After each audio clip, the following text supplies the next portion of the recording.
If it spikes blood sugar, loads the blood with potassium or phosphorus, or stresses filtration, it's not healing. Healing foods lower inflammation, stabilize blood sugar, support microcirculation, and ease the kidneys' workload.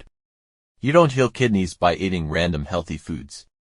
You heal them by choosing foods that reduce filtration stress while restoring metabolic balance.